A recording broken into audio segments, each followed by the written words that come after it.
السلام علیکم ورحمۃ اللہ وبرکاتہ۔ الحمدللہ رب العالمین والصلاة والسلام علی اشرف الانبیاء محمد صلی اللہ علیہ وآلہ وسلم۔ اللہم صلی علی محمد وعلی آل محمد۔ جتنے بھی لوگ رسول اکرم صلی اللہ علیہ وسلم اور اہل بیت سے محبت کرتے ہیں، اپنی اپنی محبت کا اظہار کرتے ہوئے ویڈیو کو آگے شیئر کریں، اللہ کے نبی صلی اللہ علیہ وسلم اور اہل بیت پر درود و سلام پیش کریں، اور کومنٹ باکس میں سب لوگ اپنی اپنی طرف سے اہل بیت کے لیے اللہ کے راستے میں درود پاک کا نذرانہ پیش کریں۔ لاسٹ ٹائم ہم نے بات کی تھی 10 محرم والا دن امام حسین رضی اللہ تعالیٰ عنہ نے اپنے تمام خاندان کو جمع کر کے ایک خطبہ دیا۔ اس خطبہ میں آپ علیہ السلام نے پہلے اپنے اہل خانہ کو اور پھر مستورات کی طرف مخاطب ہوئے۔ آپ کے خطبہ کو سن کر مستورات جب رونے لگیں تو امام حسین کے کہنے پر ان کے اندر تسلی و تشفی آ گئی۔ اس کے بعد امام حسین رضی اللہ تعالیٰ عنہ تمام مجمع کے سامنے آئے اور آپ نے یزیدیوں کے سامنے للکار کر کہا، اے یزیدیوں، کیا تم نہیں دیکھتے ہو کہ میں کون ہوں؟ میں رسول اللہ صلی اللہ علیہ وآلہ وسلم کے خاندان سے ہوں۔ کیا تم نہیں دیکھ رہے ہو میرا نسب نامہ کس سے ملتا ہے؟ اپنے دلوں پر غور کرو اور اپنا جائزہ لو، تم کس کو قتل کرنے جا رہے ہو؟ تم کس کی عزت پر ہاتھ ڈال رہے ہو؟ میں تمہارے نبی محمد صلی اللہ علیہ وسلم کی صاحبزادی کا بیٹا ہوں۔ کیا میں اس باپ کا بیٹا نہیں ہوں جس کو رسول اللہ صلی اللہ علیہ وسلم نے اپنا بھائی کہا ہے، جو اللہ کے نبی صلی اللہ علیہ وسلم کا وصی ہے، جو امیر المومنین ہے؟ کیا میں سید الشہداء حضرت حمزہ رضی اللہ تعالی عنہ میرے چچا نہیں ہیں؟ کیا حضرت جعفر میرے چچا نہیں ہیں؟ کیا تمہیں وہ حدیث یاد نہیں ہے، الحسین والحسن سید الشباب اہل الجنہ؟ حضرت حسن اور حضرت حسین جنت کے سرداروں میں سے ہیں۔ کیا تم وہ بات بھول گئے جب اللہ کے نبی صلی اللہ علیہ وآلہ وسلم بارہا فرمایا کرتے تھے، حسین اور حسن میرے جگر کا گوشہ ہیں، جنہوں نے اس کو ستایا، ان کو تکلیف دی، انہوں نے مجھے تکلیف دی، جنہوں نے ان کو راضی کیا انہوں نے اللہ کے نبی کو راضی کیا۔ اگر تم میری بات کی تصدیق کرتے ہو، واللہ میری بات بالکل حق ہے، میں نے عمر بھر کبھی جھوٹ نہیں بولا، اور اگر تمہیں میری بات کا یقین نہیں ہے تو تم اپنے اندر ان لوگوں سے پوچھو جو تمہارے اندر آج بھی موجود ہیں، جو اس بات کی تصدیق کر سکتے ہیں میں محمد بن عبداللہ کا نواسہ ہوں، ان کا جگر پارا ہوں۔ پوچھو جابر بن عبداللہ رضی اللہ تعالیٰ عنہ سے، پوچھو ابو سعید سے، پوچھو سہل بن سعد سے، پوچھو زید بن ارقم سے، وہ تمہیں بتائیں گے کہ میں کون ہوں۔ بے شک انہوں نے یہ بات اللہ کے نبی صلی اللہ علیہ وآلہ وسلم سے سنی ہے۔ کیا یہ باتیں تمہیں میرا خون بہانے سے نہیں روک سکتی؟ مجھے بتاؤ، میں نے کبھی کسی کا قتل کیا ہے جو تم قصاص لینے کے لیے مجھے قتل کر رہے ہو؟ کیا میں نے کبھی کسی کو مارا ہے جو تم مجھے مارنے پر تلے ہوئے ہو؟ کیا میں نے کبھی کسی کا مال لوٹا ہے؟ اے روسائے کوفہ، اے شیس بن ربی، اے حجاز بن بحر، آپ نے ایک ایک کا نام لے کر پکارا، اے قیس بن اشس، اے زید بن ثابت، اے زید بن حارث، کیا تم لوگوں نے مجھے اس لیے خطوط لکھے تھے؟ کیا تم لوگوں نے مجھے اس لیے یہاں بلوایا تھا کہ مجھے اور میرے ساتھیوں کو دھتکار سکو، رون سکو؟ آج تم اپنے تمام لکھے ہوئے خطوطوں سے مکر رہے ہو۔ امام عالی مقام امام حسین رضی اللہ تعالیٰ عنہ نے فرمایا، میرے پاس آج بھی وہ خطوط موجود ہیں جو تم لوگوں نے میری طرف بھیجے تھے۔ اگر تم لوگوں کو میرا آنا یہاں پسند نہیں ہے تو مجھے اس جگہ جانے دو جہاں مجھے امن مل سکے۔ قیس بن اشس نے کہا، اے ہمارے چچا زاد بھائی، اے ہمارے امیر المومنین، ہم ابن زیاد کے حکم پر عمل نہیں کریں گے۔ امام حسین رضی اللہ تعالیٰ عنہ نے فرمایا، مسلم بن عقیل کے قتل کے بعد کیا تمہاری یہی رائے ہے؟ واللہ میں اس بات کو قبول نہیں کروں گا، تم نے میرے چچا زاد بھائی کو بغیر کسی جرم کے قتل کر دیا۔ آپ کا اشارہ حضرت مسلم بن عقیل رضی اللہ تعالیٰ عنہ کی طرف تھا۔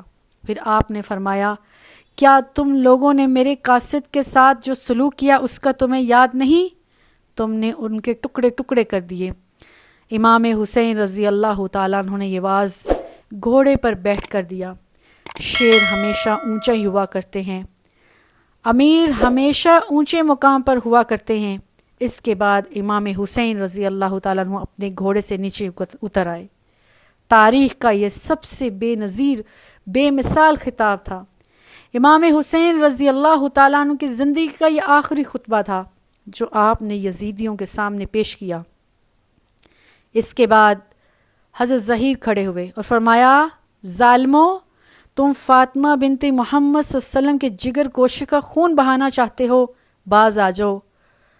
آج یزید نے اگر امام حسین رضی اللہ تعالیٰ عنہ کو شہید کر دیا، جس یزید کے پیچھے تم لگے ہوئے ہو وہ تمہیں بھی کہیں کا نہیں چھوڑے گا۔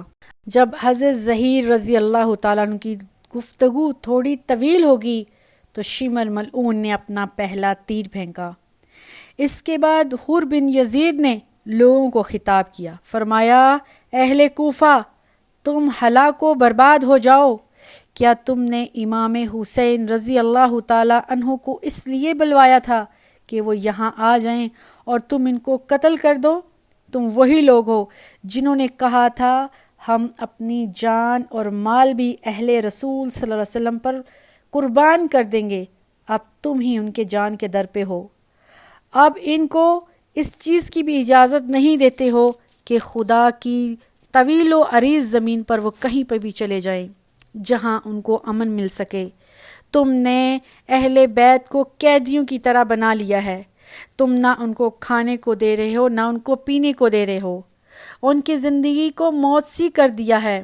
افسوس کی بات ہے، جس دریائے فرات کا پانی تم نے اہل بیت پر بند کر دیا ہے، یہ وہ پانی ہے جس پانی کو یہودی، نصارہ اور مجوسی سب پیتے ہیں، لیکن اہل بیت پر تم نے بند کر دیا ہے۔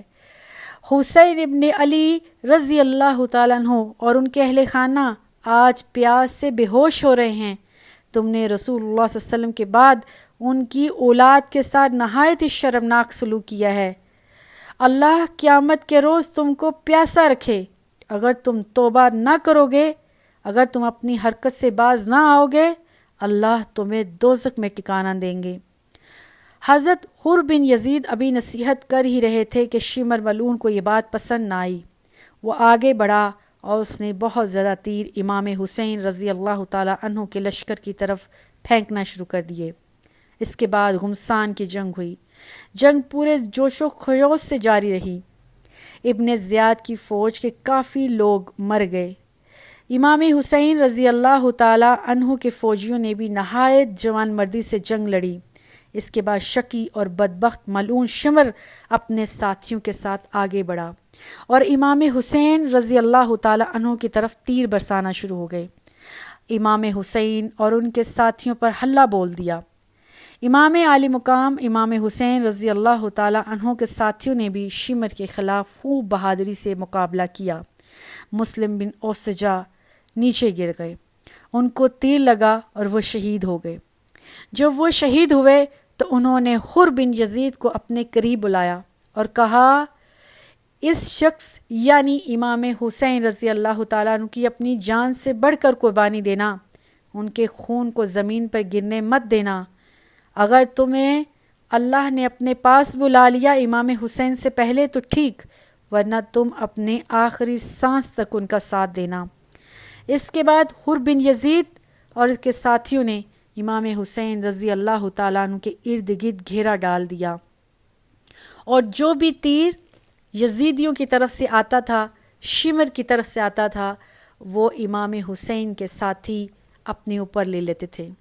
آہستہ آہستہ کرتے کرتے امام حسین کے کافی ساتھی شہید ہو گئے۔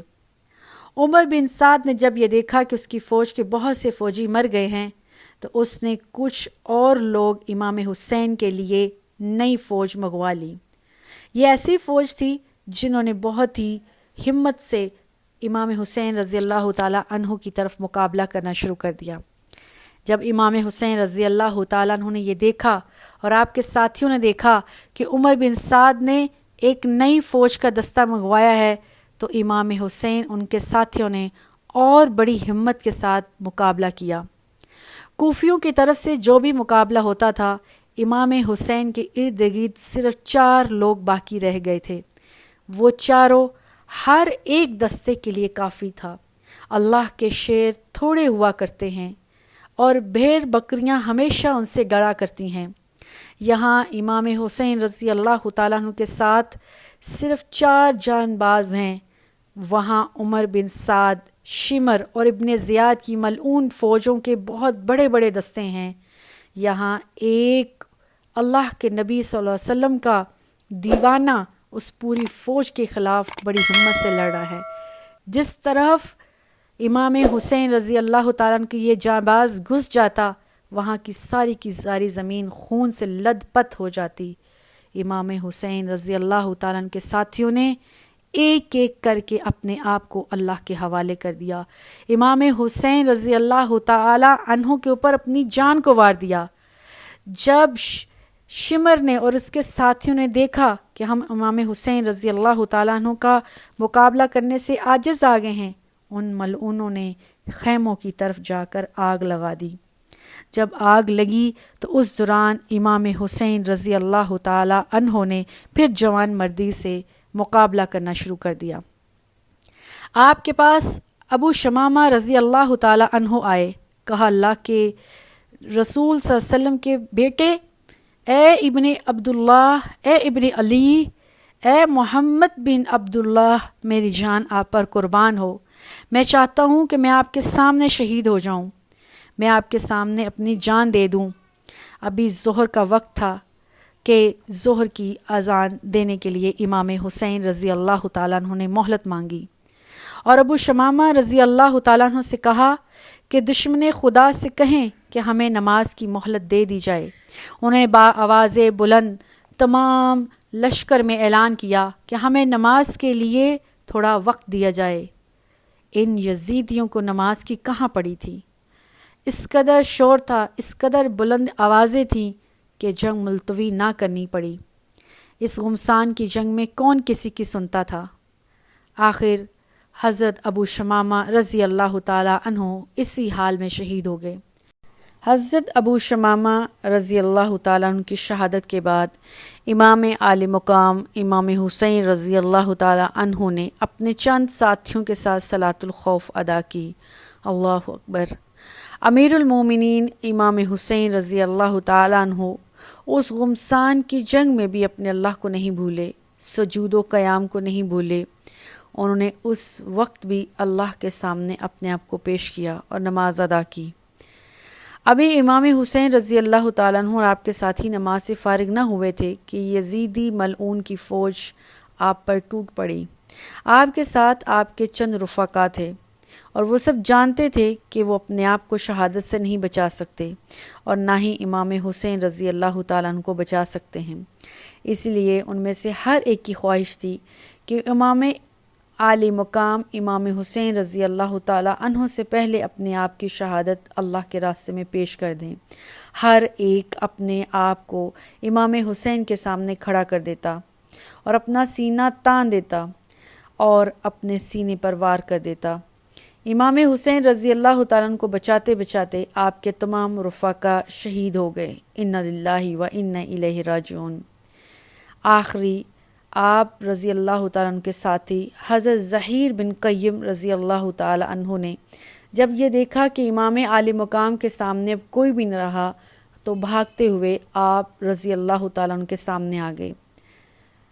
یزیدیوں نے حضرت زہیر بن قیم کی طرف خوب تیر چلائے، انہوں نے ہر تیر اپنے آپ پر لے لیا، کبھی کوئی تیر ان کے سینے پر لگتا، کوئی ہاتھ پر، جسم کا ایک ایک حصہ چھلنی ہو گیا۔ اس کے باوجود حضرت زہیر بن قیم رضی اللہ تعالی عنہ نے اپنے آپ کو زمین پر نہیں گرانے دیا، لیکن آخرکار امام حسین رضی اللہ تعالیٰ عنہ کی آنکھوں کے سامنے ہی حضرت زہیر بن قیم بھی شہید ہو گئے۔ اسی طرح آپ رضی اللہ تعالیٰ عنہ کے تمام رفقا اللہ کی طرف چلے گئے۔ ان یزیدیوں ملعونوں نے کسی ایک کو بھی نہیں چھوڑا۔ اللہ ان سب کی شہادتوں کو قبول کرے، آمین۔